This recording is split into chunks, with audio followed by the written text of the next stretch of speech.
Hello friends, जय माँ बगला भुजंगवासी। अक्कलकोट पहुँची हूँ। आज शुरू होगा मारण क्रिया। कुछ लोगों का, बहुत लोगों ने मारण क्रिया दिया है, जिस मारण क्रिया का रिज़ल्ट उनको परसों तक आ जाएगा। कुछ लोगों ने 72 घंटे वाला काम दिया है। और आज शाम को 6 बजे से शुरू होगी गुरु पूर्णिमा। कल है गुरु पूर्णिमा, लेकिन आज शाम को 6 बजे से पूर्णिमा का मुहूर्त शुरू हो जाएगा। कल शाम तक रहेगा।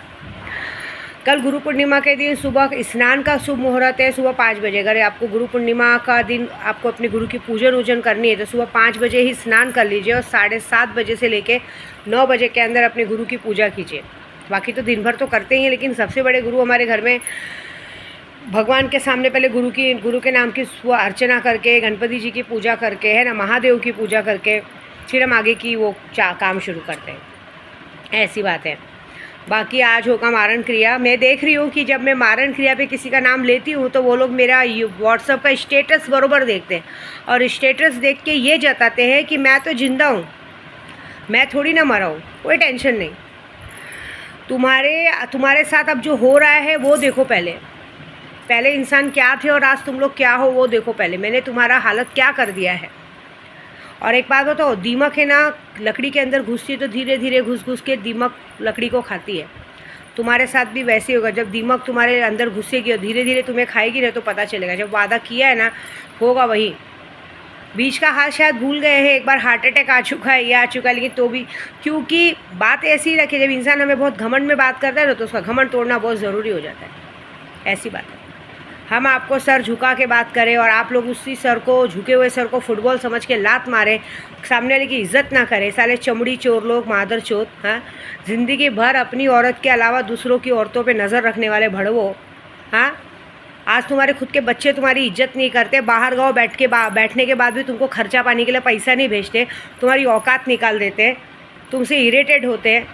हाँ, और तुम ऐसे बात कर रहे हो। देख लेना, तुम्हारी मौत पे भी ना ऐसा होगा ना, तुम्हारी मौत पे भी 4-4 दिन तक तुम्हारी लाशें पड़ी रहेंगी। तुम्हारे बच्चे तुम्हारी लाश को जलाने और बुझाने नहीं आएंगे, याद रखना। दूसरी बात, अभी आजकल गुरु पूर्णिमा है। आज रात को मैं गुरु पूर्णिमा का पूरा मंत्र पूरा होएगा। यहाँ स्वामी समर्थ में हूँ मैं। रात को 12 बजे बाद, सुबह 7:30 से 9 बजे का मुहूर्त है। तो जितने लोगों ने मुझे गुरु मंत्र का काम चालू करवाया है उन्हें कल सुबह गुरु मंत्र मिलेगा और रात को उन्हें शक्तियों का मंत्र मिलेगा। कल रात को मैं उन्हें 10 बजे शक्तियाँ ट्रांसफ़र करूँगी। ऐसी बात है। अभी यहाँ दिख रहा है कि अकबर नगर, हमारा जो यूपी में कहते हैं ना, अयोध्या जी बने थे राम मंदिर, उसके बाजू में जो अकबर नगर तोड़ दिया गया। 1300-1400 लोग 40-50 सालों से रह रहे थे, उनका घर तोड़ के, कहते कि अवैध जगह थी, बुलडोज़र चलवा के घर तोड़वा दिया और आज वहाँ पे वन बना रहे, मतलब पेड़ लगा रहे। वो लोगों ने अवैध नहीं किया था उस वक्त। जब वो रहने आए थे तब वहाँ पे ज़मीन जायदाद को ऐसा कोई नहीं बोला था कि अनलीगल है या लीगल है। गरीब रह रहे थे अच्छे से। पहले के ज़माने में पेपर वर्क नहीं था ना, आज रजिस्ट्रेशन सब है ना। और आप लोग कौन सा वन बना के और पेड़ लगा के आप लोग ज़मीन गवर्नमेंट को देने वाले हैं? आप लोग भी तो हड़प रहे हैं। वो लोग बेचारे खरीद के 2 पैसे करके अपना घर बसाए थे, खुद का लाइट था, पानी था, सब कुछ था, वो तुम लोग ने हटा दिया। और आप लोग क्या करेंगे? आप लोग वहाँ पे वन बनाएंगे, पार्क बनाएंगे, बड़े बड़े बिल्डर को, बाहर गाँव को बेचेंगे, फिर से ताली बजवाएंगे, यही काम करेंगे। और बहुत ज़्यादा हो तो बुलडोजर चलवा देंगे। अब ये इस देश में अब ये पाप तो विद्या देवी होने नहीं देगी। देखिए, जो पाप आप लोग ने किया उसका तो भगवान ने खुद तमाचा मुँह पे मार दिया है ना। राम मंदिर बनाया, राम मंदिर बना के अयोध्या में इतना बड़ा काम किया, बड़ी बड़ी अगरबत्तियाँ गई, है ना। उनके, कहते हैं ना, हमारी सीता माँ के मायके से, जनकपुरी से भी सामान मंगाया, लेकिन सीता माँ को नहीं बिठाया। क्यों? क्योंकि कह रहे थे कि राम लल्ला तो अभी 6 साल के हैं, अभी वो बड़े होंगे तब सीता माँ आएंगी। तो जब सीता माँ बाद में आने वाली थी तो सीता माँ के मायके से क्यों सामान मंगवा के रखा गया था? कोई नहीं, उन्होंने तो अपना जवाब बहुत अच्छा दिया है। भगवान ने मुंह तोड़ जवाब दिया, मतलब कहते हैं ना, मुंह पे एक जोरदार तमाचा मारा है। अब उन्होंने जो लोग ने जो गरीब घर तोड़ के जो काम कर रहे हो ना, देख लीजिएगा, उन गरीब लोगों की इतनी गंदी हाय लगेगी ना कि तुम लोगों की जो तुम लोगों को आदत है ना, बुलडोजर चलवा देना, अपनी मनमानी करना, ये लिख के लेना। तुम्हारी जब मौत होगी ना, तुम्हारे बॉडी के चिथड़े नहीं मिलेंगे। आप याद रखो कि अगर हम किसी इंसानों को जीते जी कोई इंसान मरता है तो भूत प्रेत बनते हैं। तुमने तो जीते जागते इंसानों का भूत प्रेत वाला बनने वाला काम किया है। किसी की हाई लगी हुई जगह पे, कितने लोगों की हाई लगी है, 1300 परिवार की हाई लगी जगह पे अगर तुम लोग अपना बिजनेस खड़ा करने को देख रहे हो ना, प्रलय बहुत बड़ा आएगा। और क्या नाम रखा है? सुमित्रो वन, मतलब लक्ष्मण जी का नाम बोलते हैं कि सुमित्रा नंदन थे इसलिए सुमित्रो वन रखा है। वाह! लक्ष्मण जी कौन थे पता है क्या? रामायण की बुक पढ़ते हो कि तुम लोग सिर्फ ऐसे ही कुछ भी हमारे यूपी में एक कह दिया सब गांडा भाई लोग आके कुछ भी अपनी करके चले जा रहे हो? तुम लोगों को रामायण का कुछ पता भी है क्या?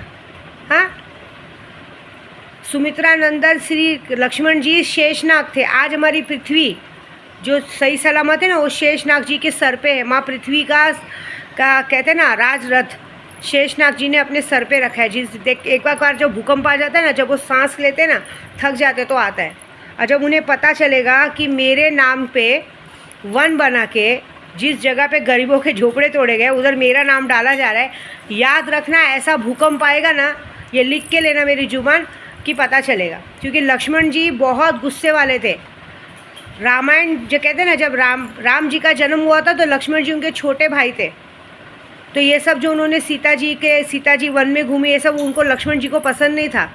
उन्हें ये सब चीज़ें अच्छी नहीं लग रही थी। इसके लिए वो दूसरे त्रेता युग में उन्होंने कहते हैं ना क्या श्री कृष्ण जी के बड़े भाई बन के बलराम दाऊ बन के पैदा हुए। क्योंकि वो बोले नहीं, आप जो भी बोलते तो हमें करना पड़ता है, इस बार मैं जो बोलूँगा वो करना पड़ेगा। भगवत गीता पढ़ो, रामायण बुक पढ़ो, फिर अपना प्रवचन दिया करो। भगवान के नाम पे कोई भी चीज़ करने से पहले 50 बार सोचो। वो शेषनाग है, जिस दिन हिला देंगे ना, उनको बुलडोजर चलवाने की ज़रूरत नहीं पड़ेगी। वो सिर्फ एक ज़ोर से सांस लेंगे ना तो पूरी धरती उलट पुलट जाएगी। और शायद मुझे लगता है वो वक्त आ गया है। श्रावण का महीना परसों से शुरू हो रहा है। मैं तो आराधना यही करूँगी, क्योंकि पूर्णिमा के दिन कहते हैं ना हम खुद शेषनाग की पूजा करते हैं। तो मैं तो यही बोलूँगी कि भगवान आपके नाम पे फिर से एक पाप किया जा रहा है। पहले राम जी के नाम पे लोगों को घर तोड़ा गया, अब आपके नाम पे उसी जगह पे वन बना के लोगों की आस्थाओं के साथ खेला जा रहा है। इसकी सज़ा का क्या है ये बताओ? देखेंगे क्या सज़ा देंगे। सज़ा तो ऐसी मिलेगी कि जो तुम लोगों के लिए बहुत बड़ी होगी। और उसके लिए मैं तत्व पे लगी हूँ। ये विधानसभा की इलेक्शन के बाद आप लोगों का नामो निशान मिट जाएगा। थोड़ा कहते हैं ना 50% तो मैंने लोकसभा में हटा दिया है, 50% में विधानसभा में हटा दूँगी। ये मेरा वादा है।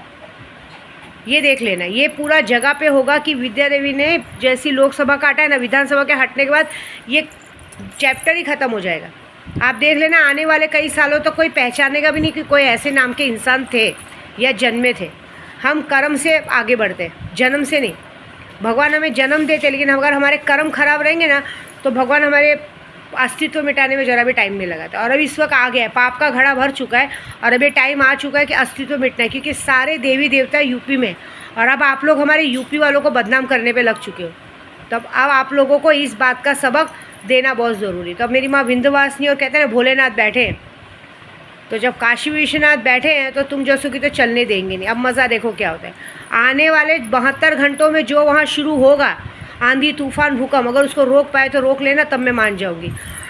लोगों को घर से निकालना बहुत इजी है, बुलडोजर चलाना बहुत इजी है, लेकिन आंधी तूफान भूकंप रोकना तुम्हारे बस की बात नहीं है। वो कुदरत का खेल है, और वो कुदरत को आग्रह करने वाले हम पंडितों का खेल है। हम पंडितों की बात तो मेरी माता रानी ने कभी टाली या ना कभी टालेगी।